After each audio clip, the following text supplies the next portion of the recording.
Good morning. We are coming to you live, Tasmania, from the windy Spiky Bridge.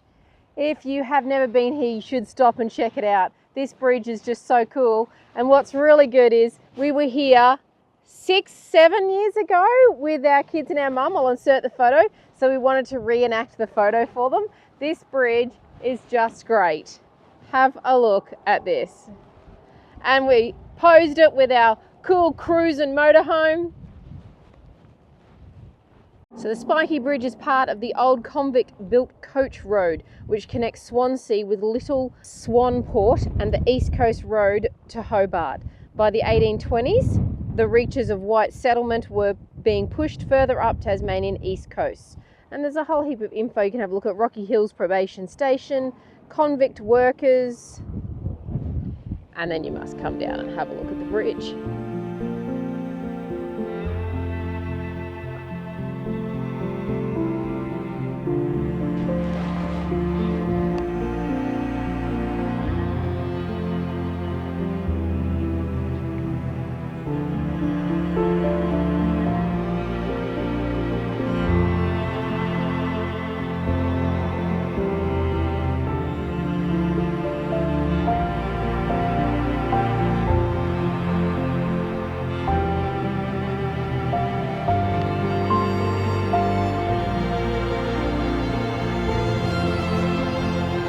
And the ocean is just over here, or the inlet of the bay. I think it's Mayfield Bay.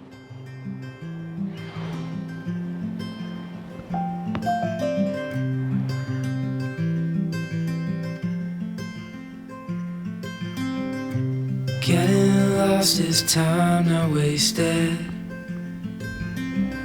as long as it's with you.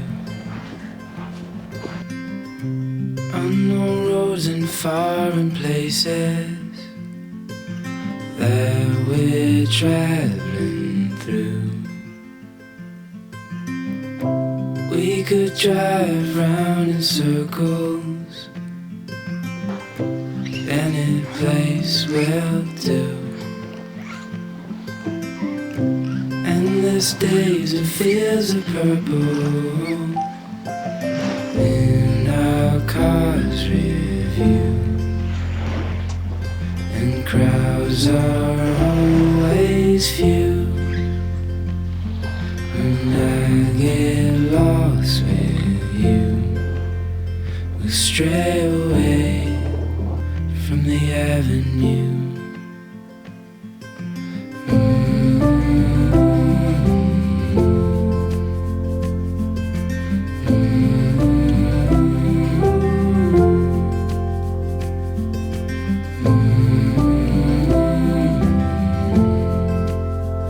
Stray away from the avenue.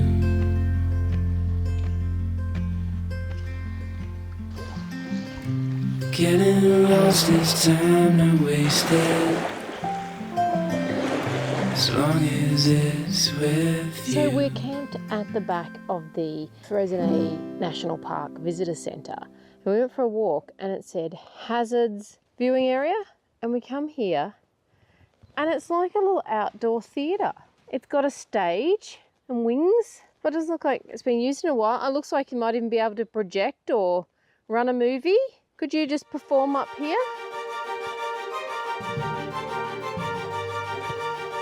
Yeah. I don't think they've cut the branches in a while. What a cute stage. That is so unique. Corrugated on the edges. Front row seat. So here we are, Coles Bay. You are here. So we're talking about the visitor centre, and then we are camped just down in behind here. We walked along, came around, you've got Richardson's Beach, and then you're going to have Honeymoon Bay, and then here are all the tracks that we can then go across to Wineglass Bay tomorrow. And it gives you all the instructions, wear sturdy shoes, take care. Really well done. And this is going to be our amenities down here. $16 a night for 2 people. And you get, that's a powered site. And then it's $2 for a hot water shower. Oh, now here's another thing. It says hazards viewing area. Maybe that's the same back of that. Good morning from the Freycinet National Park in Tasmania on the east coast, where we have already done 2 nights of our 10-day motorhoming around Tasmania. Where you can see our motorhome in the background from Cruising Motorhomes. But I wanted to show you before we take off this morning to go on one of our first walks to go and see the Wineglass Bay lookout. We come through here and I'm going to turn the camera around and you'll see we are this close to the bay. Just stunning. And you walk up through here, we've had a lot of rain through the night, so we're a little bit later starting today, but it was just lovely to sleep in and look at how peaceful this water is. You'll see, I'll flick back to where we walked around yesterday afternoon, and you can see there was a little bit of a breeze.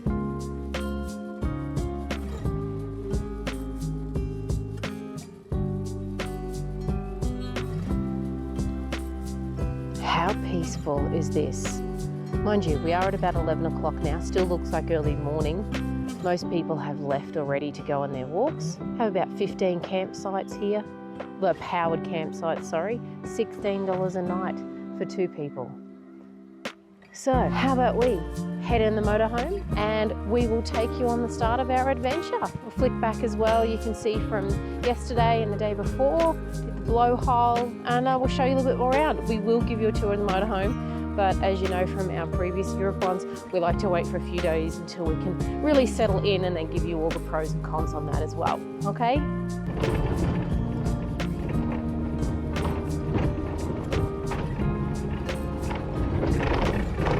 We've made it to the car park. And there's 2 different choices here. We're just going to do the Wineglass Bay lookout one. So it's a return 1 to 1.5 hours.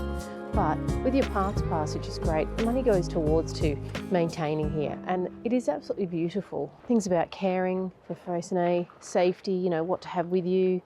I mean, if you just read everything, you can't go wrong. Mark's checking out where we're going to head. We're going to be going to this lookout here, and you are here.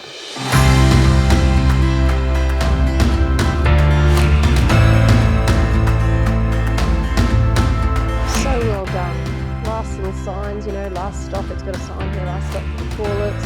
Have you done everything?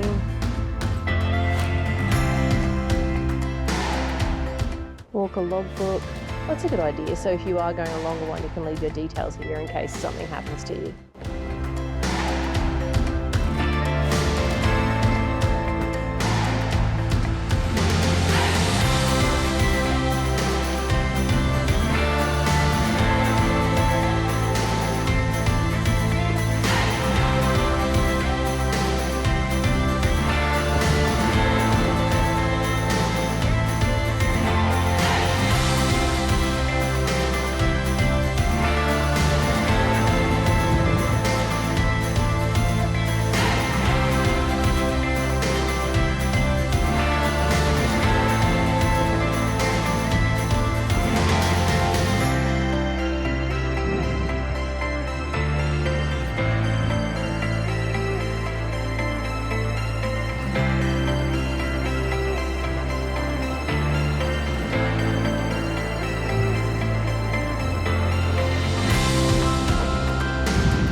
Little seating spots.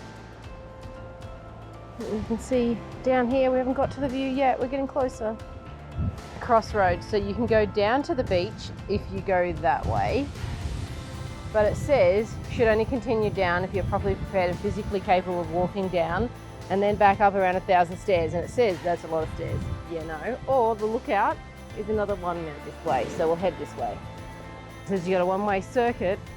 We're coming out over to here. Really has opened up to be a beautiful day. Just a bit windy, but perfect weather. We are 27th of August to the tail end of winter. Oh, look at the blue we can see coming. So here we have Wineglass Bay.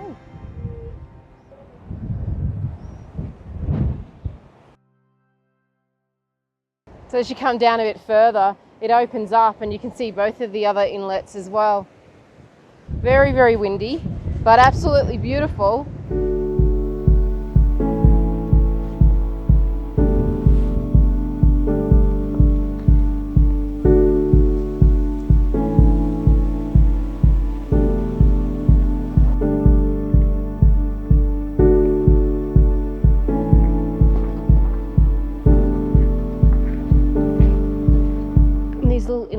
open back over. I believe that's Richardson's Bay.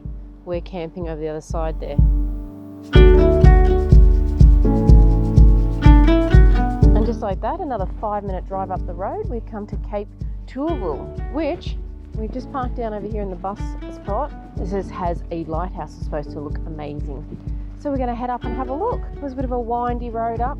Unfortunately, no drones. Still got to have your parks pass. So let's go check it out. Well, so far this could possibly be a little bit of a better view, and it wasn't far at all from the car park. And look at this. I feel like we've now just been hidden from the wind, which is nice. So we're looking south, so it says Wineglass Bay, so we were back over that way. Sleepy Bay is down here, which we're going to go have a walk with that after. Lemon Rock. I wonder if the rock is lemon. You stand 100 metres above sea level.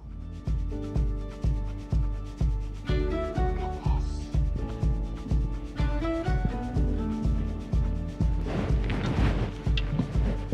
Yes. Oh, here we go. I have a glimpse of the lighthouse.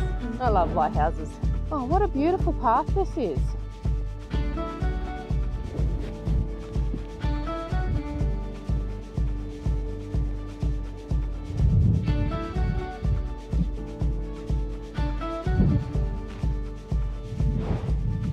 So there is the potential we could see dolphins and whales, maybe. We could pretend that we saw them out here. So this is pretty cool. As you come up here, they have a thing that says, how long am I start? And you come along and it's going, okay, so this is how long a New Zealand fur seal is, an Australian fur seal, a southern bluefin tuna, common dolphin, and then the long-finned pilot whale. So almost back to where Mark is. That's how long it would be. You want to be the length of a whale? I feel kind of confused now. So it kept going, and I got the southern right whale, 13 metres, and a humpback whale, 14 metres. But wait, there's more. A sperm whale, 18 metres. So, back where Mark is. Wave, Mark. That's where he is. That's how long. Oh my gosh. Oh my gosh. Just when I thought there was no more, have a look. You can't even see back from where I came from. And then I found another one. The blue whale, 33 metres. Oh my goodness. You cannot even see round the bend. That's incredible. What's around this corner? Oh, hang on. Here's the lighthouse up here. So we'll have to see. Maybe we don't get up to the lighthouse. So we've come down here, but there's some maintenance going on. You can hear this little noise. So they do a lot of work. That's what all your money when you pay your parks pass. We decided to do an annual one because it was only $6 more for the year. And in case we come back again, we got 12 months for $6. If not, it's a cup of coffee and we've just donated it because they do a lot of work. Now we just got to find out if we can get up there. Maybe there's another little hidden path, or maybe it's this path. I kind of feel like I'm getting further away from the lighthouse. It's going down that way unless it's a circular one. Look, so maybe you don't get near. I'm just so used to ones you'll see in our Mount Gambier ones where we've seen there's a beautiful orange lighthouse. You can go right up to it. Maybe you can't. Maybe it's just something that pokes out of the bushes.